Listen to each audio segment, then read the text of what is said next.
É alarmante como diversos segmentos da sociedade brasileira, especialmente a direita, a classe média e os 52% de mulheres que o elegeram, porque 52% dos homens votaram Bolsonaro. E os eleitores do Nordeste, que votaram contra, além da própria esquerda, eles tiveram tanta dificuldade em compreender a figura política de Jair Bolsonaro. Primeiro, a direita brasileira, historicamente preocupada com questões de eficiência, estabilidade jurídica e redução de impostos, nunca se esforçou para eleger um único governo. A direita ingenuamente acreditou, por mais de 20 anos, que o Partido Socialista brasileiro, liderado por uma figura que introduziu o marxismo na maior universidade brasileira, os representaria. O termo democrático no PSDB significa apenas que o partido opta por chegar ao poder através de mecanismos democráticos e não mais revolucionários, mesmo que tal processo pudesse levar 30 anos. Em nenhum momento prometeram manter essa democracia uma vez que alcançassem o poder. Em nenhum momento. Paradoxalmente, a esquerda também necessitava de Jair Messias Bolsonaro, visto que ela não poderia realizar cortes de gastos, desestatizações e limitar o aumento da dívida do governo sem ser politicamente prejudicada. Esse padrão já foi observado na Inglaterra, onde os conservadores frequentemente fazem reformas impopulares, como cortar custos e dívidas, e aí perdem as eleições subsequentes, entregando aos trabalhistas um governo estável. No contexto brasileiro, o funcionalismo público e as dívidas previdenciárias se tornaram uma carga insustentável para o orçamento do país, gerando competição entre os próprios setores governamentais pelos poucos recursos disponíveis. Porque deixaram para o Bolsonaro o jogo sujo e ingrato de ser o redutor de custos e dívidas, despedindo gente e benesses.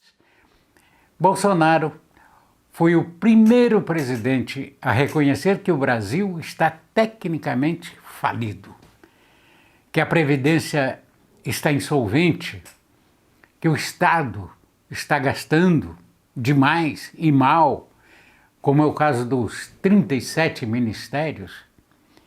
Obviamente, Bolsonaro foi duramente criticado e odiado por todos que seriam afetados, e eram muitos, mas teve que enfrentar discórdia, inclusive de conservadores e liberais, por não ser uma figura perfeita, sem vícios e defeitos, imaculada. Só que perfeito ninguém é. Reduzir custos é tarefa dura, desagradável. Fazer acordos e reduzir somente a metade não funcionam. A perda de Bolsonaro nas eleições, dizem alguns, foi por culpa dele próprio. Ele deu muitos tiros no pé, não escolheu suas batalhas, topou todas, não divulgou seus feitos e conquistas de fato, mas foram justamente aqueles que seriam os mais beneficiados que deram as costas e nunca o defenderam das gafes que cometia. Poucos foram à sua defesa argumentando, não foi bem assim, tiraram a frase do seu contexto, como a esquerda faz com muita eficiência, no caso de não há provas, por exemplo. Bolsonaro, sendo um militar e não sendo um político, pecava falando, sendo franco demais, articulando o que pensa de verdade ou o que o povo sentia. Agora teremos muita dificuldade em ver um outro presidente comprometido com a redução de despesas e austeridade fiscal.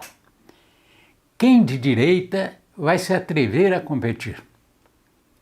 Foi eleito com recursos próprios, sem apoio partidário e sem fazer acordos políticos custosos e ineficientes. Foi um partido de um homem só.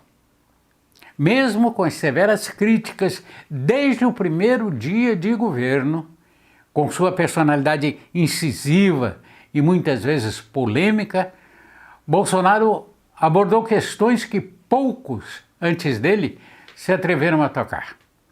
E ninguém saiu noticiando conquistas importantes que terão resultados a longo prazo, como é o caso dos bancos comunitários, hipotecas para empreendedores, a lei da liberdade econômica, a não ser alguns poucos gatos pingados falaram sobre isso.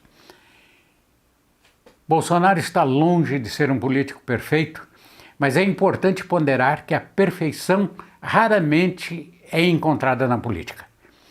Por isso eu não entendo o ódio dos 52% das mulheres brasileiras com relação a Bolsonaro, que estava lutando justamente pelo futuro delas e de seus netos, quando a oposição claramente está preocupada com si mesma.